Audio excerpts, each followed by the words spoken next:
स्वतंत्रता दिवस को लेकर सीएम योगी का जनता के नाम संदेश। हर घर तिरंगा, हर घर स्वच्छता की अपील। स्वतंत्रता दिवस को जन अभियान बनाने का आह्वान।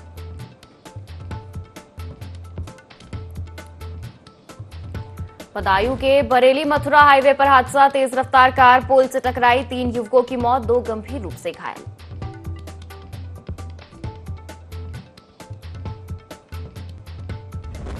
अखिलेश यादव की गिरफ्तारी के विरोध में सड़कों पर उतरे सपा कार्यकर्ता। रायबरेली में पार्टी कार्यालय से शहीद स्मारक तक रैली निकालकर किया प्रदर्शन। चुनाव आयोग पर लगाया पक्षपात का आरोप।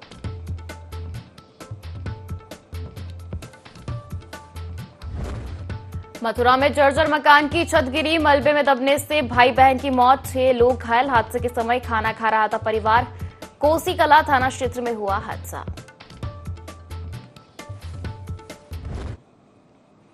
नमस्कार, बहुत स्वागत है आपका। यूपी लाइव देख रहे हैं आप और मैं हूं आपके साथ पायल। बुलेटिन की शुरुआत करेंगे खबरों के साथ, जहां स्वतंत्रता दिवस पर मुख्यमंत्री योगी आदित्यनाथ ने जनता से हर घर तिरंगा, हर घर स्वच्छता अभियान में शामिल होने की अपील की है।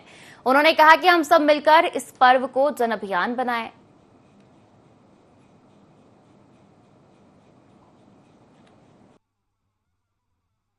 मैं उत्तर प्रदेश के सभी ग्राम प्रधानों, ब्लॉक प्रमुखों, जिला पंचायत अध्यक्षों, त्रिस्तरीय पंचायत के सदस्यों, पंचायत के सभी कार्मिकों, स्वच्छता कर्मियों, ग्राम पंचायत के सभी नागरिकों और नगर निकायों से जुड़े हुए भी सभी हमारे नगर पालिका, नगर पंचायत, नगर निगम के कार्मिकों, उनके जनप्रतिनिधियों और नागरिकों को स्वतंत्रता दिवस की हृदय से शुभकामनाएं देता हूं।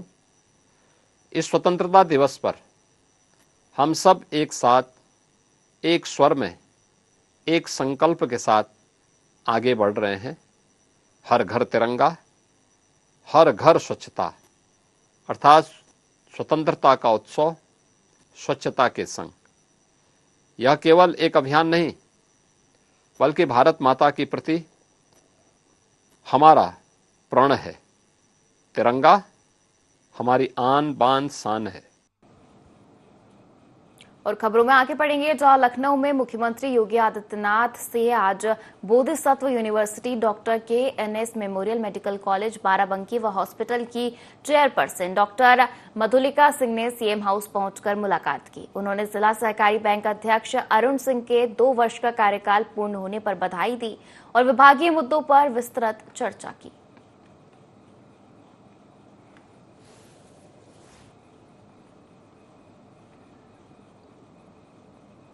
और बदायूं से आ रही बड़ी खबर का रुख कर लेते हैं, जहां तेज रफ्तार कार हाईवे पर पोल से टकरा गई। हादसे में 3 युवकों की मौत हो गई तो वहीं 2 लोग गंभीर रूप से घायल हो गए। जन्मदिन की पार्टी मनाकर देर रात युवक घर लौट रहे थे। पुलिस ने शवों को कब्जे में लेकर पोस्टमार्टम के लिए भेज दिया है। सिविल लाइन थाना क्षेत्र के बरेली मथुरा हाईवे के ARTO चौराहे के पास की घटना बताई जा रही है। तो देखिए, एक बार फिर तेज रफ्तार का कहर देखने को मिला है। हाईवे पर कार पोल से जा टकराई। हादसे में 3 युवकों की मौत हो गई तो वहीं 2 गंभीर रूप से घायल हुए हैं। जन्मदिन की पार्टी मनाकर देर रात लौट रहे थे युवक। पुलिस ने शवों को कब्जे में लेकर पोस्टमार्टम के लिए भेज दिया है। सिविल लाइन थाना क्षेत्र के बरेली मथुरा हाईवे के ARTO चौराहे के पास की घटना बताई जा रही है। तो देखिए, लगातार तेज रफ्तार की वजह से कई हादसे होते हैं। ऐसे में एक ऐसा ही मामला बदायूं से सामने आ रहा है। तेज रफ्तार एक कार हाईवे पर पोल से जा टकराई और इस दर्दनाक हादसे में 3 युवकों की मौत हो गई तो वहीं 2 गंभीर रूप से घायल हो गए। आपको बता दें कि ये सभी जन्मदिन की पार्टी बनाकर देर रात लौट रहे थे। पुलिस ने शवों को कब्जे में ले लिया है, पोस्टमार्टम के लिए भेजा गया है। सिविल लाइन थाना क्षेत्र के बरेली मथुरा हाईवे के ARTO चौराहे के पास की घटना बताई जा रही है। और चलिए इसी खबर पर ज्यादा जानकारी लेते हैं। सहयोगी पवन तोमर हमारे साथ फोन लाइन पर जुड़ गए हैं। पवन, तेज रफ्तार का कहर लगातार देखा जाता है और कई बार तेज रफ्तार की वजह से जो है हादसे हो जाते हैं। एक कार हाईवे पर पोल से जा टकराई है, क्या कुछ पूरा मामला? जी, आपको बता दें, ये जो है RTO ऑफिस के पास का मामला है। यहाँ पर जो है एक तेज रफ्तार गाड़ी है, 3 लोगों की एक बार मौत हो जाती है, 1 लोग गंभीर रूप से घायल है। वहीं जो है लगातार जो प्रशासन भी तेज रफ्तार को लेकर सतर्कता, उसके बावजूद भी जो है तेज रफ्तार से बाज नहीं आते, उसका खामियाजा भुगतना पड़ता है। ये जो है ये लाल है और उनके दो साथी हैं जो उनकी मृत्यु हुई है। ये जो है पार्टी करके जो वापस लौट रहे थे अपने बधाइयों के लिए और ये हादसे का शिकार हो जाते हैं। तो ये बधाई से सब वक्त की बहुत ही बड़ी खबर है जो ये यहाँ पर 3 लोगों की मौत हुई है। जी बिल्कुल, तो लगातार चेतावनी देने के बाद भी जो है तेज रफ्तार में कार युवक हाईवे पर चलाते नजर आते हैं और इस तरह की घटनाएं सामने आती है। आपका शुक्रिया पवन जुड़ने के लिए और तमाम जानकारी साझा करने के लिए। चलिए आगे बढ़ेंगे। बिजनौर से आपको बड़ी खबर देते हैं, जहां गंगा बैराज पुल पर बेरोक-टोक कार दौड़ रही है। सोशल मीडिया पर बैराज पुल पर कार का वीडियो वायरल हो रहा है। पुलिस प्रशासन ने बैराज पुल पर बड़े वाहनों का आवागमन बंद किया हुआ है, लेकिन पुलिस की सांठगांठ से पुल पर 4 पहिया वाहन दौड़ रहे हैं। बैराज पुल पर बैरिंग खिसकने के चलते वाहनों का आवागमन बंद किया गया। डीएम जसजीत कौर ने सोमवार दोपहर पुल का निरीक्षण किया था। इसके बाद बैराज पुल को सिर्फ पैदल ही पार कर पाएंगे, ये आदेश दिए गए थे, लेकिन यहाँ आदेशों की अवहेलना होती देखी जा रही है। सोशल मीडिया पर एक वीडियो वायरल हो रहा है जिसमें बैराज पुल पर एक कार दौड़ती नजर आ रही है। हालांकि 4 पहियों का आवागमन इस पुल पर बंद किया गया है, लेकिन बावजूद इसके लोग लापरवाही करते हुए नजर आ रहे हैं। रेलिंग खिसकने के बाद, निरीक्षण करने के बाद इस पुल को जो है 4 पहिया वाहनों के आवागमन के लिए बंद कर दिया गया था, लेकिन लोग लगातार लापरवाही दिखाते नजर आ रहे हैं। आदेशों की अवहेलना की जा रही है और जो वीडियो वायरल हो रहा है उसमें एक कार को, यानी एक 4 पहिया वाहन जो है बैराज पुल पर चलता दिखाई दे रहा है। हालांकि इस मार्ग को पैदल मार्ग के लिए खोला गया है, लेकिन इसके बावजूद जो है 4 पहिया वाहन जो है इस पुल पर दौड़ते नजर आ रहे हैं। तो पुलिस प्रशासन ने बैराज पुल पर बड़े वाहनों का आवागमन बंद किया हुआ है, लेकिन लगातार जो है आदेशों की अवहेलना की जा रही है और पुलिस की सांठगांठ से पुल पर 4 पहिया वाहन दौड़ रहे हैं। बैराज पुल पर बैरिंग खिसकने के चलते वाहनों का आवागमन बंद किया गया था। डीएम जसजीत कौर ने सोमवार दोपहर पुल का निरीक्षण किया और इसके बाद बैराज पुल को सिर्फ पैदल ही पार कर पाएंगे, आदेश दिया गया था। और चलिए ज्यादा जानकारी लेते हैं। सहयोगी राजकुमार हमारे साथ फोन लाइन पर जुड़ गए हैं। राजकुमार, जो है इस गंगा बैराज पुल पर 4 पहिया वाहनों का आवागमन बंद कर दिया गया था, लेकिन बावजूद इसके हम एक वीडियो देख रहे हैं जिसमें कार दौड़ती नजर आ रही है। निश्चित तौर पर एक लापरवाही है। जी पायल, देखिए मैं आपको बता दूं कि जब यहाँ बाढ़ के हालात बने तो पुल में दिक्कत आ गई। इसके चलते भारी वाहनों का प्रवेश इस गंगा बैराज पुल पर बंद कर दिया गया। लेकिन इसके बाद भी है कि सोशल मीडिया पर वीडियो वायरल हो रही है जहाँ एक 4 पहिया वाहन इससे गुजरता हुआ दिखाई दे रहा है। इसका नंबर भी दिखाई दे रहा है, दिल्ली नंबर गाड़ी है। इसके जब ये वीडियो सोशल मीडिया पर वायरल हुई तो पत्रकारों के पास भी पहुंची। ये उसी इतनी लापरवाही पुलिस प्रशासन की इस वीडियो में नजर आ रही है कि साफ ये वाहन दौड़ता नजर आ रहा है। जी पायल। बिल्कुल, लेकिन राजकुमार, पुलिस की सांठगांठ से पुल पर 4 पहिया वाहन दौड़ रहे हैं, ऐसी खबरें हैं, और ऐसे में अब आगे क्या कुछ कार्रवाई की जाएगी? क्योंकि डीएम ने निरीक्षण कर आदेश दिया था कि जो 4 पहिया वाहन है इस पुल पर अब नहीं दौड़ पाएंगे। जी देखिए, आपको बता दूं पुलिस अधिकारियों ने अभी संज्ञान में ले लिया है और मामले की जांच शुरू कर दी है कि ये कहां से कैसे गाड़ी पुल पर आई। जो वहां पुलिस कर्मचारी तैनात किए गए बैराज की तरफ से भी और बिजनौर की तरफ से भी, उनसे भी पूछताछ की जा रही है इस मामले में। बिल्कुल, तो मामले को लेकर जांच पड़ताल जारी है। आपका शुक्रिया जुड़ने के लिए और तमाम जानकारी साझा करने के लिए। और खबरों में आगे बढ़ेंगे, जहां सपा के राष्ट्रीय अध्यक्ष अखिलेश यादव की गिरफ्तारी के विरोध में रायबरेली में सपा कार्यकर्ताओं ने प्रदर्शन किया। पार्टी कार्यालय से शहीद स्मारक तक रैली निकालकर भाजपा सरकार के खिलाफ नारेबाजी की। इस दौरान सपा जिला अध्यक्ष वीरेंद्र सिंह ने चुनाव आयोग पर पक्षपात का आरोप लगाते हुए बढ़े हुए वोट हटाने की मांग की और कहा कि भाजपा जब तक आयोग को स्वतंत्र रूप से काम नहीं करने देगी, आंदोलन जारी रहेगा।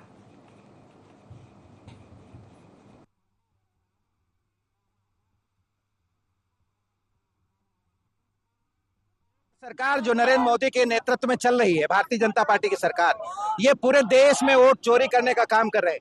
आज अगर हम रायबरेली की 2 विधानसभा सीटें हारे हैं तो आज हमें मालूम पड़ रहा है कि इन्होंने वोट चोरी करके हमें हराया है। नहीं, हम 6 की 6 जीते होते। तो जो पूरे देश में वोट की चोरी कर रहे हैं उसी को लेकर के हमारी पार्टी के माननीय राष्ट्रीय अध्यक्ष श्री अखिलेश यादव जी लगातार पार्लियामेंट में अपने सांसदों के साथ और विपक्ष के बड़े नेताओं के साथ प्रोटेस्ट करने का काम कर रहे थे।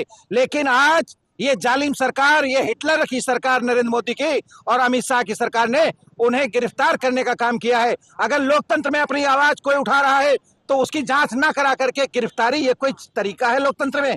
जो उनकी गिरफ्तारी हुई है उसके खिलाफ हम लोग आज यहाँ पर रायबरेली की सड़कों पर प्रदर्शन करने के लिए उतरे हैं और हम लोग प्रदर्शन करेंगे। और इधर मैनपुरी में कोतवाली क्षेत्र के ट्रांसपोर्ट नगर स्थित परचून गोदाम में अज्ञात कारणों से आग लग गई, जिससे लाखों रुपए का सामान जलकर खाक हो गया। घटना में 13 ब्रांड की एजेंसी का माल नष्ट हो गया। आग पर काबू पाने के लिए फायर ब्रिगेड की 4 गाड़ियां जुटी है।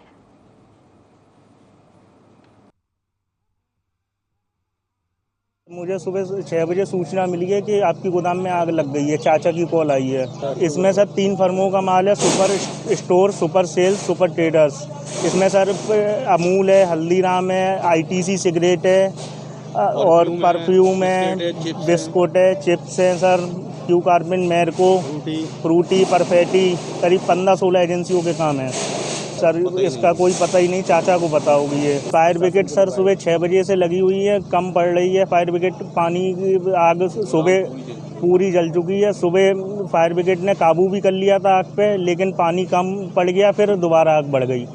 आज लगभग 5:45 बजे कंट्रोल रूम को सूचना मिली कि ट्रांसपोर्ट नगर में गोदाम में आग लग गई। तत्काल पुलिस और फायर ब्रिगेड की पुलिस मौके पहुंची है। मालूम पड़ा कि प्रवीण अग्रवाल सनाब शरद चंद्र अग्रवाल, जो गाड़ीवार मोहल्ला के रहने वाले हैं, इनका अपना एक गोदाम ट्रांसपोर्ट नगर में है जो 60/80 में। इसमें परचून की सामान रखे हुए थे। तत्काल फायर ब्रिगेड गाड़ियाँ पहुंची हैं और लगभग 4 फायर ब्रिगेड गाड़ियाँ निरंतर जल प्रवाह कर रही हैं, जिससे अब लगभग आग पे काबू पा लिया गया है। जो सब्सिडी सामान काफ़ी किराने का था और इसमें घी थी, तेल थे, जिससे आग तेजी से फैली है। अब मौके पर इसमें पूरी से लोग उपस्थित हैं और जो आग है वो काबू पा लिया है। रायबरेली में हर घर तिरंगा अभियान के तहत मोटरसाइकिल रैली निकाली गई। अपर जिला अधिकारी सिद्धार्थ कुमार और भाजपा जिला अध्यक्ष बुद्धिलाल पासी ने हरी झंडी दिखाकर रैली को रवाना किया। गुरु गोविंद सिंह पर्यावरणीय उद्यान से शुरू हुई रैली शहर के प्रमुख मार्गों से होकर चंदापुर मंदिर के पास समाप्त हुई। रैली का उद्देश्य 13 से 15 अगस्त तक घरों पर तिरंगा फहराने के लिए लोगों को प्रेरित करना था।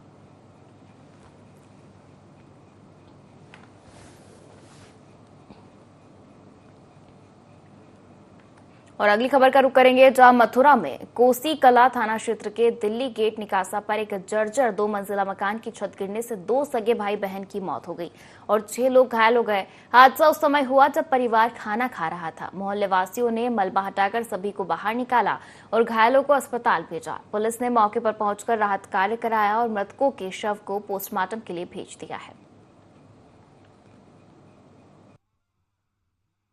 को जनपद मथुरा में थाना कोसी कला नकासा मोहल्ला है, यहाँ पर एक दुखद घटना हुई है। एक पुरानी ये जर्जर बिल्डिंग है, जिसकी 2 तल्ला बिल्डिंग है, जिसमें प्रथम तल की छत ये अंदर से ये गिर गई थी।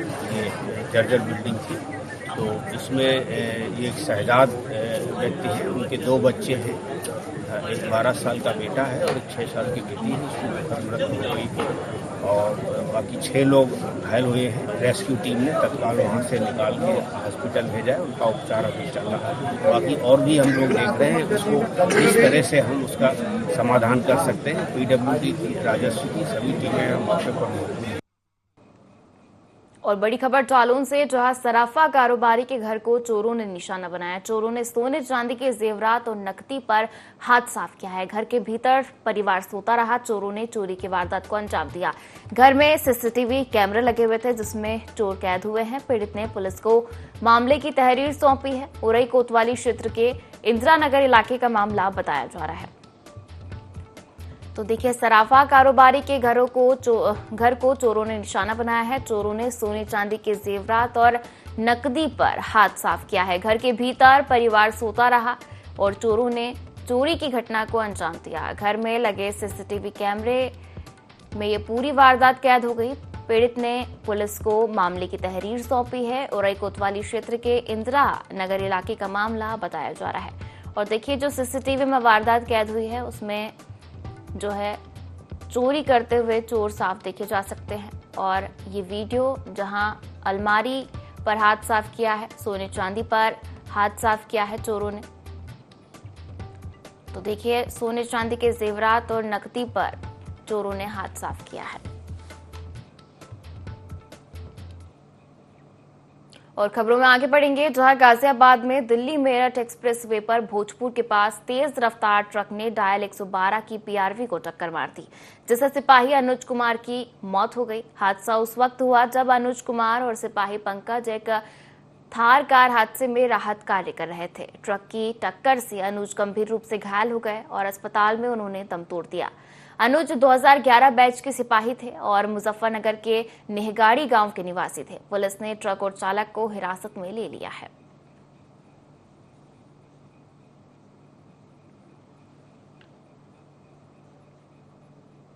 और इधर महाराजगंज में भारत नेपाल की सोनोली बॉर्डर पर एसएसबी जवानों और सुरक्षा एजेंसियों ने चीनी नागरिक रांग यांग को अवैध रूप से भारत में घुसने की कोशिश करते हुए गिरफ्तार किया है। चीनी नागरिक नेपाल में टूरिस्ट वीजा पर रह रहा था और चेकपोस्ट छोड़कर गली के रास्ते प्रवेश करने की कोशिश कर रहा था। सोनौली कोतवाली में विदेशी अधिनियम के तहत मुकदमा दर्ज कर उसे न्यायालय भेज दिया गया है।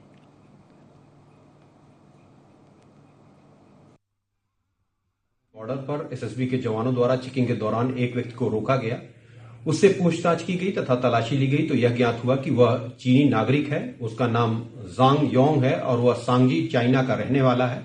उसके पास चीन का वैध पासपोर्ट मिला है, परंतु भारत में प्रवेश करने का कोई वीजा अथवा कोई वैध डॉक्यूमेंट नहीं मिला है। पूछताछ करने पर यह भी ज्ञात हुआ कि वह 3-4 दिन से नेपाल राष्ट्र में लुम्बिनी में किसी चीनी बौद्ध मंदिर में रुका हुआ था। अन्य एजेंसियों द्वारा भी उससे पूछताछ की गई। अभी तक कोई उल्लेखनीय बात प्रकाश में नहीं आई है। बिना वैध डॉक्यूमेंट के भारत में प्रवेश करने के कारण प्राप्त तहरीर के आधार पर फॉरेनर्स एक्ट की सुसंगत धाराओं में अभियोग पंजीकृत कर उसे माननीय न्यायालय रवाना किया जा रहा है। और इधर महाराजगंज में हर घर तिरंगा अभियान के तहत 75 से अधिक स्व सहायता समूह की 400 से ज्यादा महिलाएं युद्ध स्तर पर तिरंगा झंडा बना रही है। यह पहल देशभक्ति के साथ महिलाओं के आर्थिक सशक्तिकरण और आत्मनिर्भरता का माध्यम बन रही है।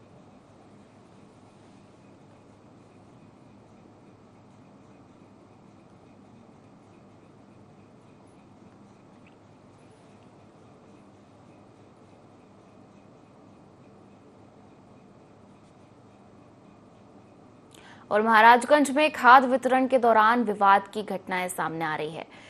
ब्रज मनगंज थाना क्षेत्र में लेहड़ा बाजार के बुजुर्ग किसान ब्रह्मदेव चौरसिया को मामी चौराहा स्थित चौधरी खाद भंडार के मालिक पंकज चौधरी ने कीमत अधिक लेने के विरोध पर अपने सहयोगी जैश मोहम्मद के साथ लात, घूसों और चप्पलों से पीटा। घटना का वीडियो वायरल होने पर पुलिस ने दोनों आरोपियों को गिरफ्तार कर जेल भेज दिया है। वहीं कृषि विभाग ने पंकज चौधरी का लाइसेंस निलंबित कर दिया है।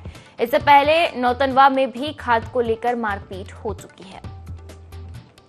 तो देखिए, ब्रजमनगंज थाना क्षेत्र का ये मामला आपको बता रहे हैं, जहां खाद वितरण के दौरान विवाद का हुआ है। आपको बता दें कि बुजुर्ग किसान से मारपीट का वीडियो वायरल हुआ है।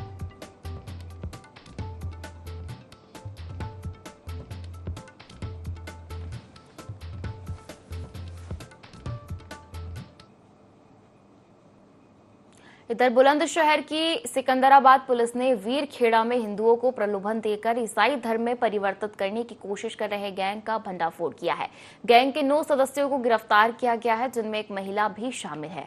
पुलिस ने बाइबल, नकदी, धर्म परिवर्तन प्रमाण पत्र, मोबाइल फोन, आधार कार्ड, कैशबुक और ट्रस्ट की बैलेंस शीट बरामद की है। फंडिंग के स्रोत और पश्चिमी यूपी के कई जिलों में हो चुके धर्मांतरण की जांच जारी है।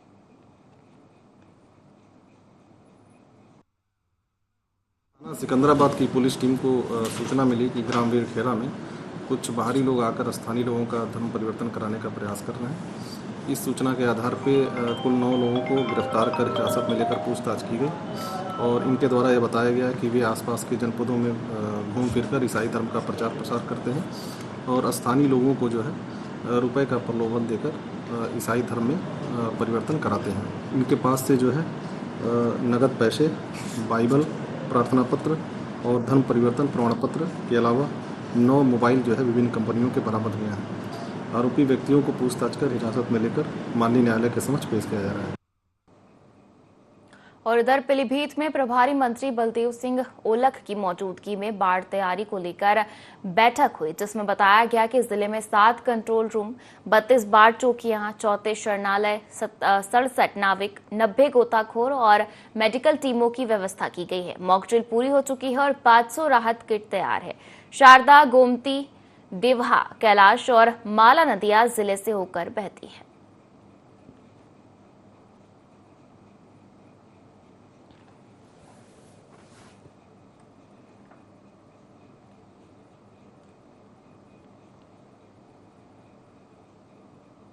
और खबर लखीमपुर खीरी के सदर कोतवाली क्षेत्र के ग्राम मोहब्बत नगर की है, जहां कुछ दिन पूर्व हुए हत्याकांड के मामले में हिंदू संगठनों ने हुंकार भर दी है। पुलिस प्रशासन लगातार मामले को सुलझाने का प्रयास कर रहा है। प्रशासनिक अधिकारियों ने 15 दिन का समय पर उचित कार्रवाई का आश्वासन दिया है। मौके पर पुलिस बल भी मौजूद है।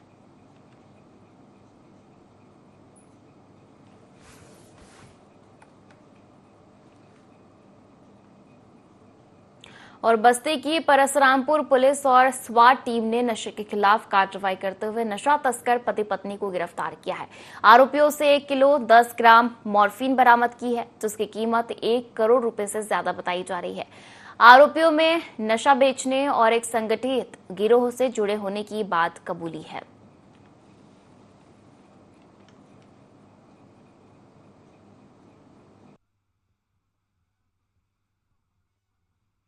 परशुरामपुर की पुलिस और जनपद की स्वाट टीम दोनों लोगों ने एक ज्वाइंट ऑपरेशन में एक व्यक्ति से लगभग 1 किलो 10 ग्राम के आसपास मॉर्फिन बरामद की है, जिसकी अंतर्राष्ट्रीय बाजार में लगभग 1 से 1.25 करोड़ रुपए उसकी कीमत बताई जा रही है। ये बड़े पैमाने पे मॉर्फिन का व्यापार करते थे और ये दूसरे जगहों से जिसमें कि गोंडा के कुछ लोग हैं, उनसे ये चीज़ों को सोर्स करते थे और आगे जो है ये फुटकर लोगों को ये डिस्ट्रीब्यूट करते थे, जिससे कि पूरी तरीके से एक नेक्सस, एक गैंग के रूप में ये काम कर रहे थे।